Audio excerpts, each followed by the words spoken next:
and in here is the electronic pass-on ignition and the starter solenoid.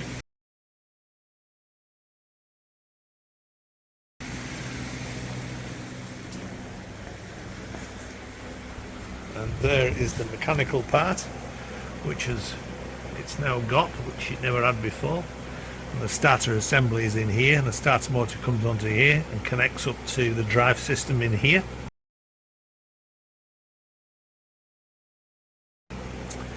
There's the gearbox, obviously, and in here the electrics are different. It's now got a lithium battery, because it needs a lot more kick to start up, and a full fuse box.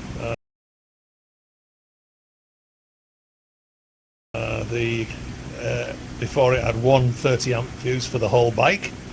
Now it's got a 20 amp main fuse, 10 amp for the lights, 15 amp for the starter solenoid ignition, and 15 amp for the ignition system itself.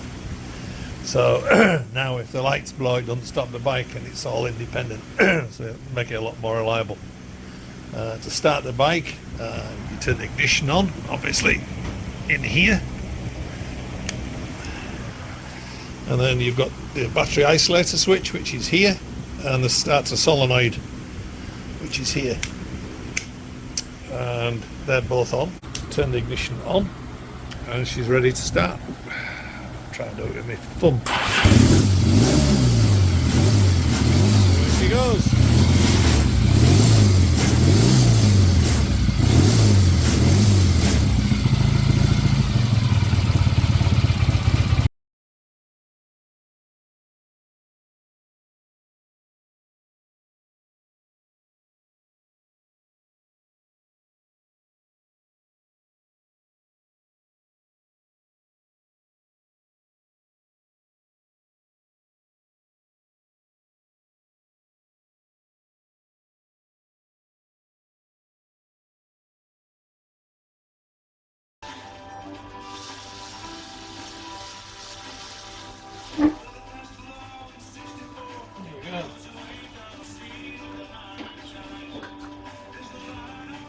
Tiny plate off the old boiler.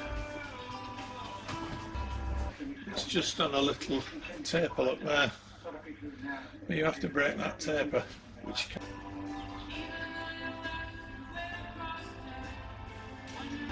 After you take all the bolts out, just take your tiny chest cover off, like that. Very carefully put it somewhere, because it's a very important bit of kit. There we go. This thing for plugging oil wells up, dripping oil. An earplug. Probably see that, I think. It's not at all. Earplug. Worked really well. Sticking in the hole. And this will stop it dripping everywhere. So important to me. Let's take my rocker box covers off.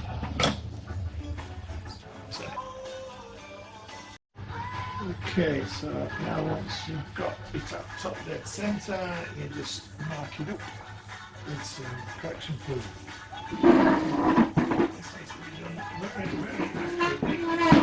It's at top dead centre now. I've marked it all up. I've kept my valves, my tappets here, and unscrew them so that they're just loose. I'll turn it off while I do that.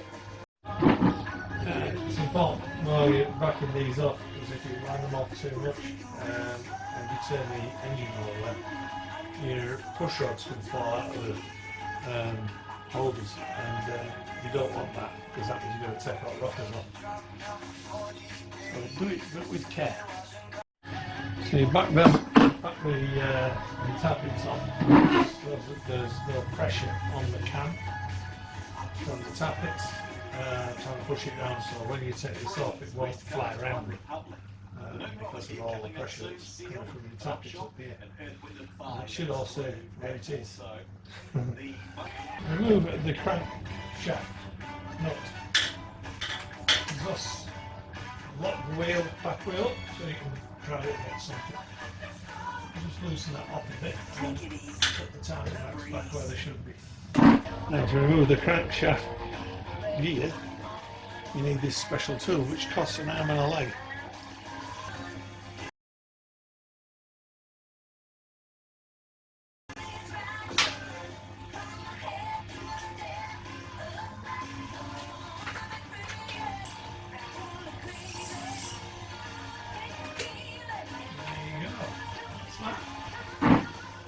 Ta-da! This is the new pinion, and that's the old one. This is the new one. It's bigger and stronger, apparently. This needs to go in the freezer for an hour first to chill it down. I'll put it in, so I should stop recording while I do that. Okay, so now we're going to fit the sprag. This is a new hardened version of the old one.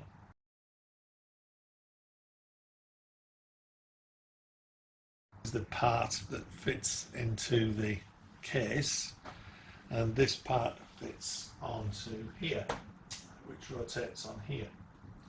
So what happens is that this only rotates one way. And I shall assemble that.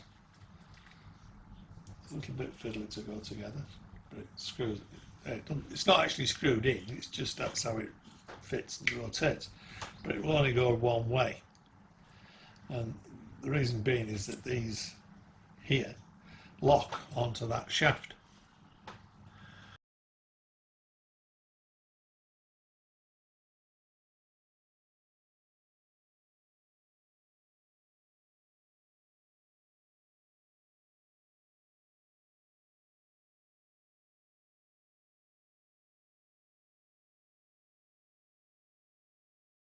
And prevent it rotating, and it's a good idea and it works. So that fits on here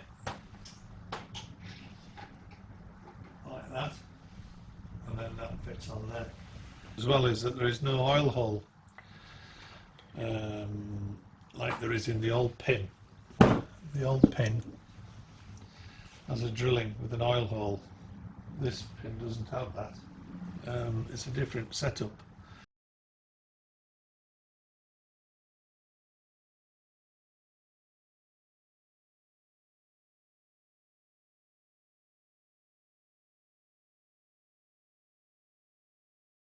And the oil gets into it via the sprag.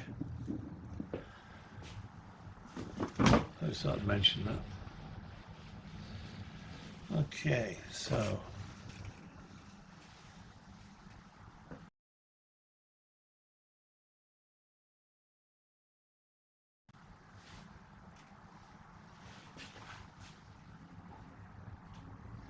you may not be able to see this, I'm doing my best.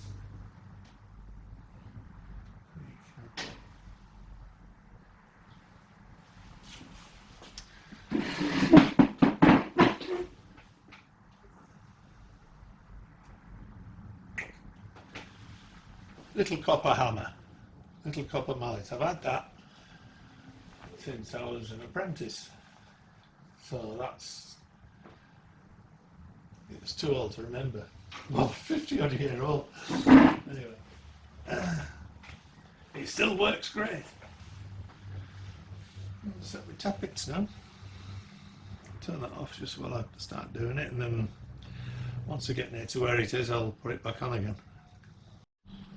Okay, I'm going to set my tappets up now, and my tappets are different to standard bike tappets.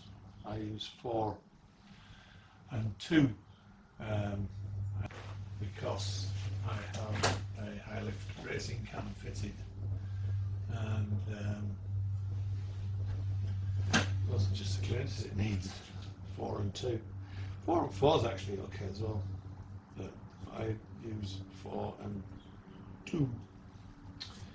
So here we go. Now then, how to set your valve rockers. All you do is you turn the back way around until one of these goes down fully. When one is fully down, it means that it's on the top of the cam, so it's in its pinnacle, and that means the other one is at the bottom of its pinnacle, because they're opposites.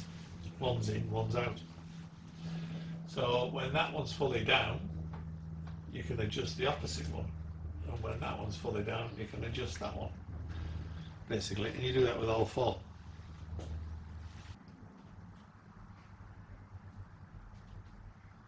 The most accurate way you can do it is with just feel.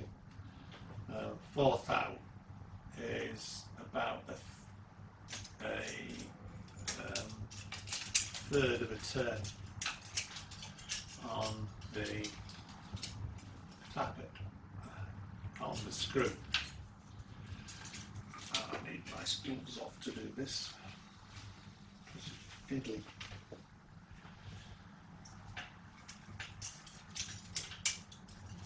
We've got the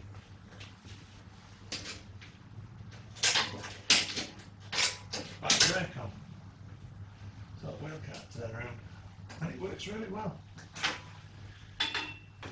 So having said that, what's the torque on that nut? I can't remember. I need to check. 40 foot-pound. So I'm guessing this is going to be the same. And 40 foot-pounds about right. 40 foot-pound is a good shove on a spanner this big. You can get a fair bit of purchase on this, fortunately. So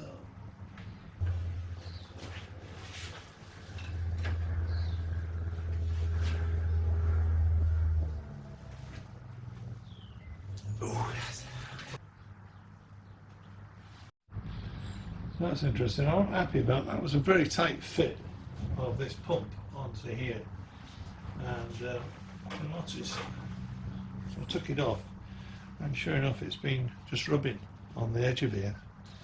So this 4-valve pump, which is standard 4-valve pump, is a bit big, so I'm going to have to ground a bit off here to make it, because I want some clearance here. Not happy about it rubbing up against that sprag. So yeah, just bear that in mind. Right, I've re-ground that profile around that pump, so that I've got a clearance between the edge of this pump and that sprag here. Because on a 4-valve pump, I would imagine on the 2-valve pump you will have as well. That's rather tight, so you just ground a bit off for clearance. It's no big deal, really. So you need a couple of thou, as long as it's clear. Plug up, put it back on again. Now it should be clear.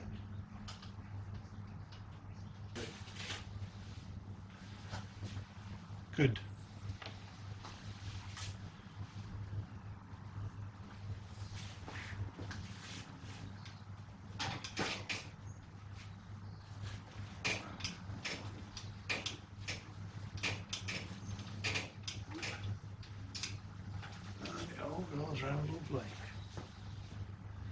And before fitting this beautiful piece of machinery here, it's worth just checking to make sure that that face here is flat all the way around here, because they can get little bruises on. I did find a couple of bruises, one here and one here, and I dressed them off on a piece of glass, because I like things to be nice and flat. This side is already very flat, which I've measured meticulously, and spent a great deal of time getting them flat. They'll probably go together, these, without a gasket, but I won't do that. So now I'm going to put some aviation goo all the way around it, and then put the gasket on. Right, after I've put the gasket on the other side, I put the gasket good junk on, let it dry, then I fitted the gasket, then I'm just putting a little blob of grease on here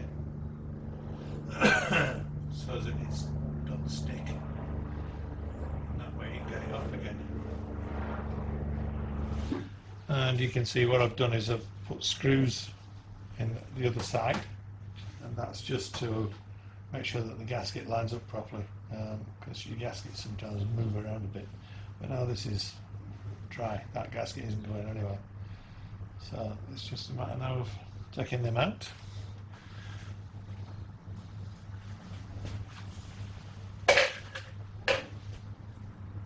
It all line up really nice. Go on perfectly, he says. That's it, all ready to go on. So here's the big moment. Will it fit? He says it's a bit fiddly. Well, I'm trusting it is, because you've got now to really line it up with. This is a bit of guesswork. Yeah, I forgot to say, this is where you put the starter motor's little gear on. It's just all done with a circlip. That's it. Not very brash. And that fits in here.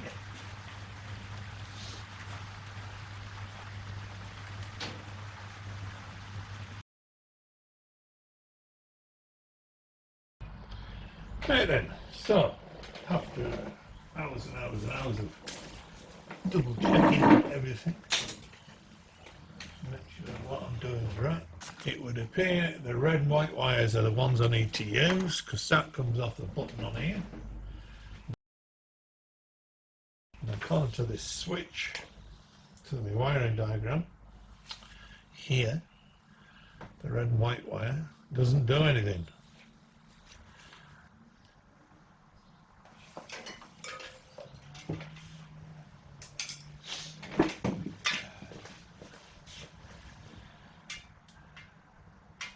Alrighty, I'm just about to install the Pazon, which is going to go in here. At the moment I'm running a Boyer, Mac 4, and I'm changing over to a Pazon because the Pazon's got anti-kickback facilities specifically for an electric start, and it's also got this very special thing that the technical director at Pazon has done for me is put the delay on the start, so that what happens is that the engine rotates and then the ignition, rather than it starting up straight away. So it allows the engine to start rotating before the coils engage. Which is one of my little ideas, and I've used that before and it works a treat, and we've just added that to the program on the Pazon. It's a Pazon Altair, and I'm expecting great results from it. And basically what it does is the first few pulses off the from the output device on the timing side, it ignores those, and then after a certain count it engages the coil, and hence you get your spark. So it's a bit of a delayed start, but it allows this electric starter to start rotating the engine before it fires up, and should eliminate any problems with kickback, along with the existing Pazon programming that it already has on board. So it's double whammy, if you like. So I should never suffer from that, and my sprag clutch should always be safe. Right, well, here's my Pazon, which I've just put inside the cover where I thought I was going to fit it, and that's it all. You see it? Ah, there it is. There. There it is inside the cover, ready to go in.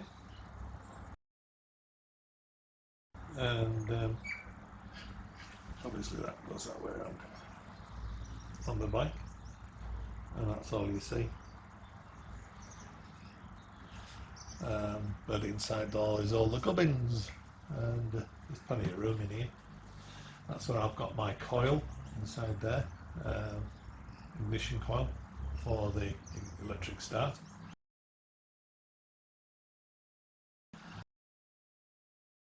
So I'm ready to just put it on and connect her up. I am soldering the connections on here. I'm just cutting the data cables off that run to the timing side.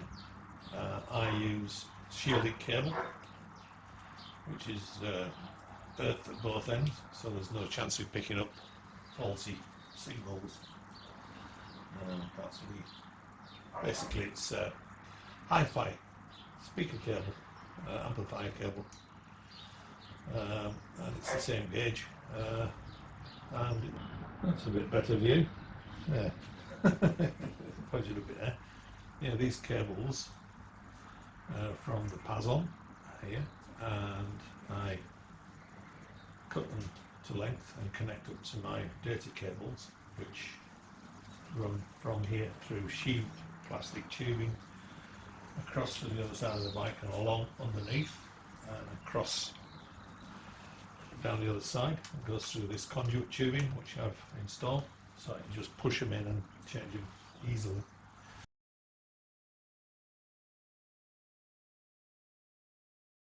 If need be at any time in the future, but it also protects them from the road dirt and other stuff. So there we go, it's all packed up in there, the Pazon, and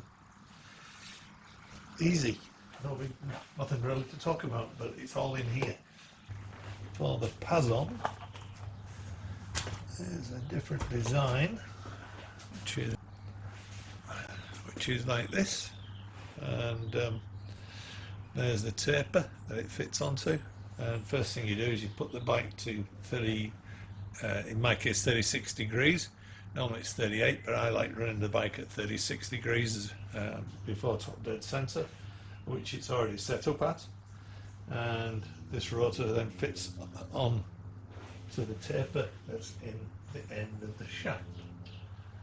And you put it so that it's about vertical-ish, and you put it in like, you don't lock it up, you just put it in loose while you get it set up. And then once it's set up, you lock it all up. So it just needs to be able to turn a bit like that. Then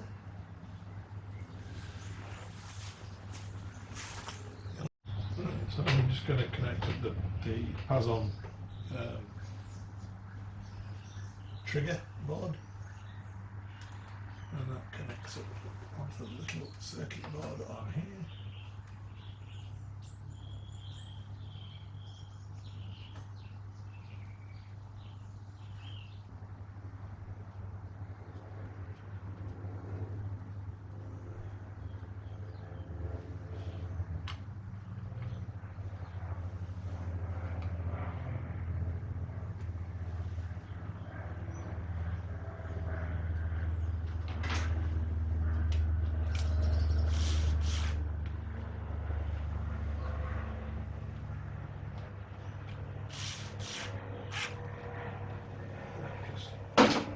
It up.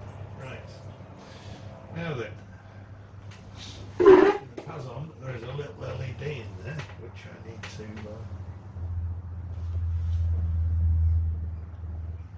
set up on that so that you can do the timing. Before I do that, I shall just connect this earth up. Put a little bit of tape on it, a bit of shrink wrap on there. Now then, set it up. So, right, so now the LED is lit, and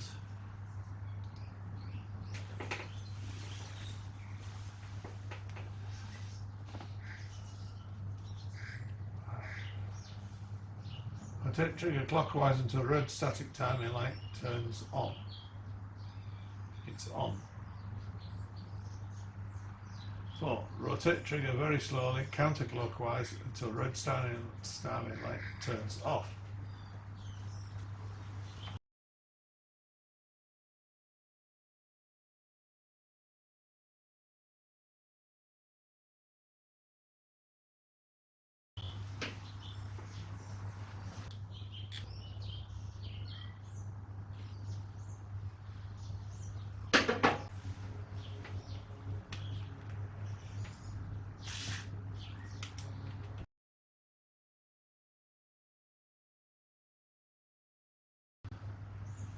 Very neat. I do like that. Anyway, done. Okay, so let's do a startup. I shall leave that cover off for now, just to watch it in case I need to make an adjustment. I need to set it up with the strobe, which I shall do tomorrow. I shall just check that for tightness. But there's no reason at all why it shouldn't start. Might not run perfectly. It's been strobed, but it should start. So let's see. Ignition on.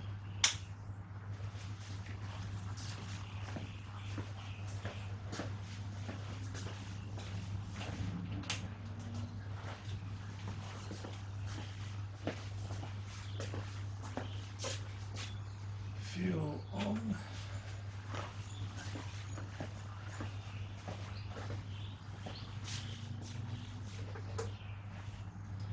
Tickle the carbs.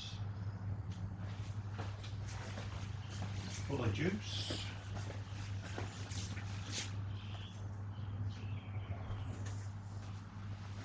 So we're all good there. Ignition.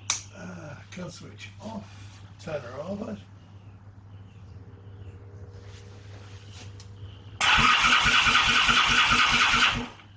That looked alright. So, give her a go.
It's done 4,500 miles now, and it was running perfect. And then just one day I went to start it and she just spun over, won't fire up, and it's because the sprag was slipping.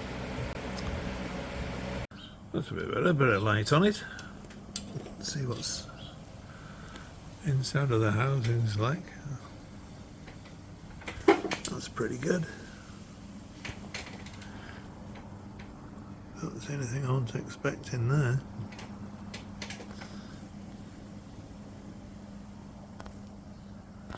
So we'll go back to the culprits, which was this one.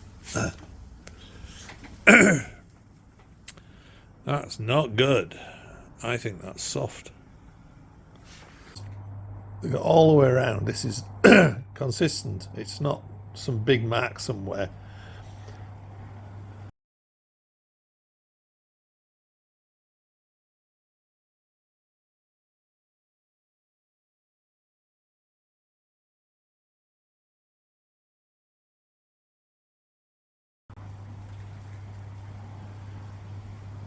The material's too soft. This should be 60 Rockwell, and you didn't file it. So I know it's soft. You shouldn't be able to file 60 Rockwell. And this is the reason I'm doing all this work, is because this is the sprag, complete sprag unit off the Triumph Bonneville. And this one does something that an ordinary sprag shouldn't do. And that is, you can turn it both ways, look. And the reason that can do that is because the shaft has worn down and the thing has spun. You can see how it's gone over centre. Hasn't broken, it's just given up the ghost and gone over centre. And the reason it's gone over centre is because this thing is too soft and it's just worn a groove in here. Anyway, so I need to find a solution myself. Different there. It's up to 47 Rockwell there. But it's soft. Yeah. That ain't 60, is it? It depends what it's made of too. Maybe a bit of all iron. Because remember, this is case hardening. Yeah. And it's only shallow, so it's... I'd just concentrate on that. Well, there we are. We're back to 47. Yep. So we've had 2 at 47. We'll do it third time if we get 3 at that. Yep. Because I wriggled it a little bit just to make it settled in. Yeah.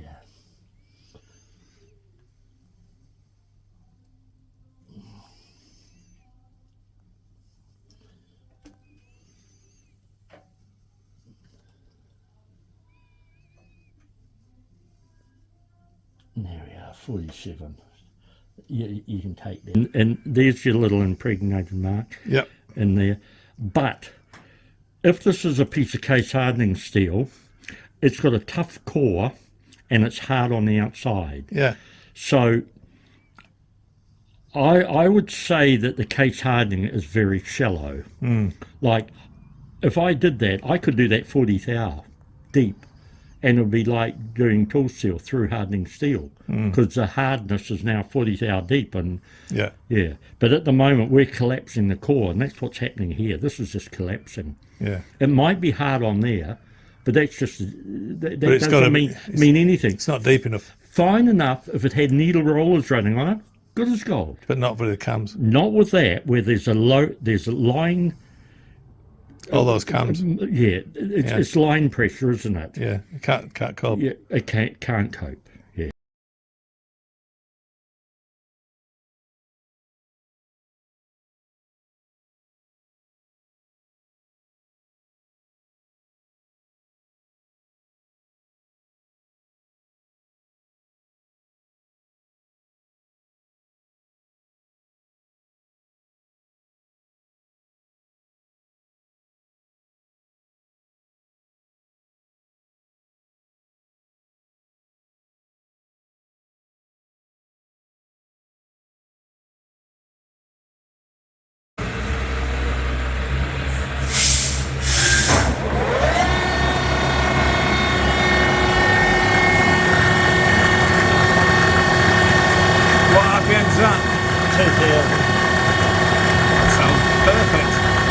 Can you stop the centre bearing?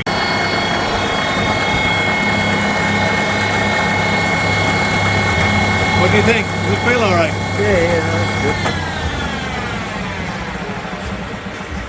Cool cookies.